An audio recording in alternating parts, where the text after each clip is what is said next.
The same sign that things was changing in his life. And I just believe, I don't know about you, but I believe that Jesus can speak a word and things will shift in your life. Watch this. It says that when he got home, it says the man realized that when he was talking to Jesus, everything in his life was being turned around. So I love that story, but I just believe that the presence of Jesus can make you better. The third sign, you know that famous phrase, pick up your bed and walk. That was the third sign recorded in John when Jesus encountered the lame man and he told him to walk. And then the fourth sign, and I know the disciples had their hands in this one when Jesus fed the multitude of the 5,000 with the 2 fish and the five loaves of bread. The disciples like, hey, well, I don't know, we have enough food, but the disciples were there, so they should have known. And then the fifth sign, you know that old school when they say that bread of heaven feed me till I want no more. When Jesus had walked on the water and he fed his disciples with that bread from heaven, so they know just what Jesus can do. But what I'm saying is when they encountered the blind man, the sinner who's like them, the vessel who was broken with the bad attitude,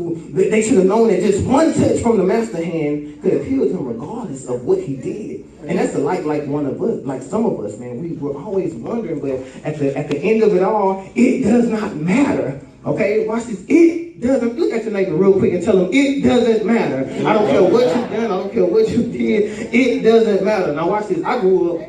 And I'm a wrestling fan, right? Any wrestling fans in the house? WWE, WWE. Okay, watch this real quick. Watch this. Okay, now I grew up in the Attitude Era, so we had guys like Undertaker, Stone Cold, Triple H, Shawn Michaels, right? We had all of these guys, right? But there was a wrestler named The Rock. Now, a lot of the young cats know him as an actor and this big movie star, but when I grew up, The Rock was the people's champ. He was the most electrifying man in sports entertainment. Like, he was The Rock, right? But The Rock had this thing that he would do. Now, I just believe the disciples should have known that it does not matter. Watch this. Can I use you for a second? I want to try this real quick. The Rock had this thing that he would do. Come on, real quick. And I love him, man. He's my brother, so I'm going to use it. Watch this. The Rock had this thing that he would do. Watch this. Hey, man, how you feel today? Man, it doesn't matter how you feel today. Right? The Rock had this thing that it did not matter what was going on. And the disciples should have known that whatever he did, it did not matter. And the only thing that mattered was that Jesus could touch him and give him this, like, thank you, but I love you. All they should have known is that when Jesus moved, it could have made everything okay. Okay, watch this. Jesus tells the disciples in verse 3. Let me move on. I promise to get you up out of here. Watch this. In verse 3, he said, neither this man or his parents sinned. Jesus had to break their mindsets because, like some of us, they believe that when you sin, bad things happen. So watch this. I'm not saying that you can go out and do what you want to do and nothing will happen. For every decision you make, there is a consequence for it, whether it's good or bad. Okay? So watch this. But he needed to break their mindsets. Okay? So they believe that when you sin, bad things happen. Or if you had a sickness or an illness, right, that you sinned against God. So for him to be born blind, they believe that maybe in the womb, maybe his parents, maybe the life they lived. Man, back in those times, they believed in the other life, the afterlife, the before life. So maybe in one of those lives, he sinned. All right, so watch this. But Jesus said this. He said this to them. Neither this man nor his parents sin. So you can't use that just because you've seen bad things happen. That's what I'm trying. That can't be the end all be all. You see, God has specific purposes for allowing his people to remain, quote unquote, unwell, or to have us deal with what we deal with. The blind man faced a problem, right, that only Jesus could get him out of. So a lot of times, some of the things that we deal with, it's not that necessarily we did something wrong, but sometimes we're put in place so that Jesus, right, so that he can get us out of them, right? So the blind man faced what I want to call, he had a divine purpose for his problem, okay? And the only thing that can help him was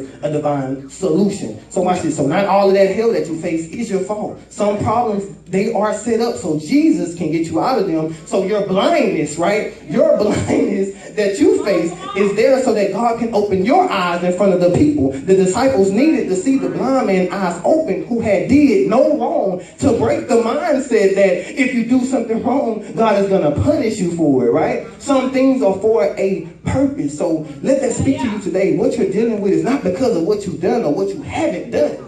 You get what I'm saying? Not everything that you face is a result of something you failed to do. Some situations are for a divine purpose. And the only one who can fix it is Jesus. Why 2 Corinthians 12:9 says, but he said to me, my grace is sufficient for you, for power is perfected in weakness. So I'll boast in my weakness so that Christ's power may be in me. Jesus told them this came so that God's work can be displayed. You get what I'm saying? So at the end of it, he received his sight, but the primary blessing was to bring God the glory. So whether you believe in the healing or not, because watch the Pharisees, whether you believe in it or not, now God is on their mind. God is on their heart. So watch this. They're saying that this man is not from God. But the other Pharisees, right? Because they brought him to the people. They brought him to the leaders, and they like, nah, he healed you. Who healed you? The man they called Jesus. Nah, he's not of God. Right? But then they was like, but how can a sinful man, right? If he was so wrong, if he did all these things, how can a sinful man perform such a miracle? Right? So now, whether they believe in the blessing or not, now God is the topic of discussion. So watch this. So in all things, God will get the glory. But watch this. My first point, I promise to move on, guys. My first point, you cannot let your condition make you joyless. All right, I want to emphasize that. Do not let your condition make you joyless. Now, this story is different. Remember the divine purpose. Remember the divine purpose. This means you are dealing with something that you have no control over. Now, when I read this story, I was like, okay, well, maybe I can figure out how he was feeling. Man, this man was born blind, right? But it never showed that he lost any joy in his current state. He didn't even complain. It didn't even show that he complained for the life that he had. Okay, but watch this. If he believed he did no wrong, since that was the culture, wouldn't that make you feel like, man, well, what did I do? Right? I don't know if you've ever been there, but I've been there before. It's like I didn't do anything, but I want to show you that these guys, now watch this. These guys were talking about this man's situation in his face. Right? So watch this. I just don't believe that they saw him down the street and was like, man, who you think seeing, this man or his mama? Nah. It said that as he was passing by, so I believe they was in his vicinity. They had to see him. So watch this. Although he's blind, they had to hear. He had to sit there and listen to someone say, man, hey, what he do?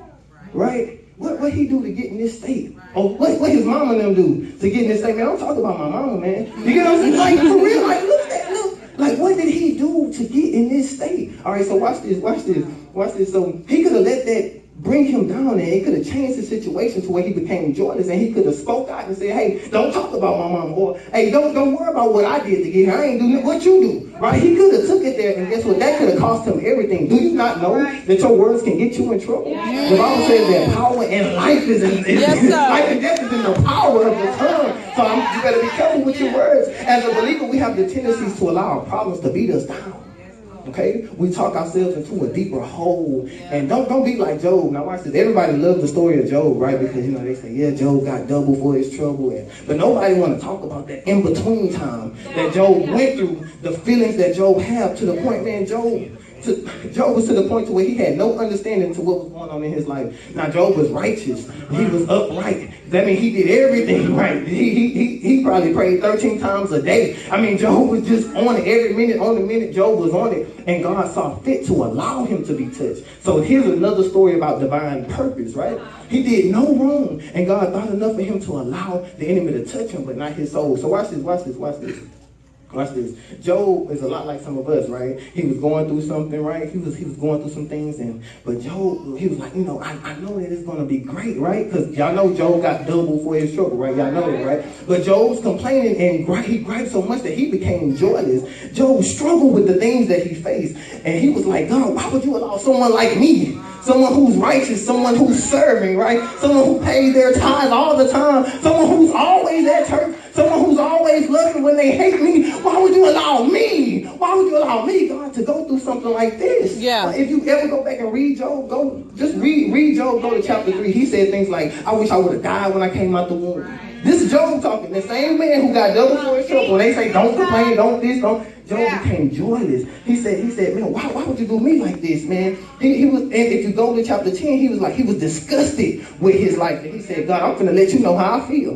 Read it. He said, I'm gonna talk to, I'm gonna let you know how I feel, man. I'm disgusted with what's going on in my life right now. But watch this. I just want to tell you like this, because when you talk to God like that, He's gonna respond. Watch this. Chapter 38, the book of Job says, God says, who are you? Come on, to question my counsel, to question the decisions that I make. Where were you when I hung the stars? He said, where were you when I created the earth? He said, talk to me like a man. Read it. I promise you, read it. He said, who are you to talk to me? Talk to me like a man, then, Joseph. Just read it. Read it. I promise you. He said, boy. I'll wait. He said, where were you? Don't worry, God. Yeah, talk to me, bro. Talk to me. Where were you when I did these things? He said, have you ever commanded the morning? Have you ever gave dawn a place to sit? Don't worry, I'll wait. God was saying, put some respect on my name.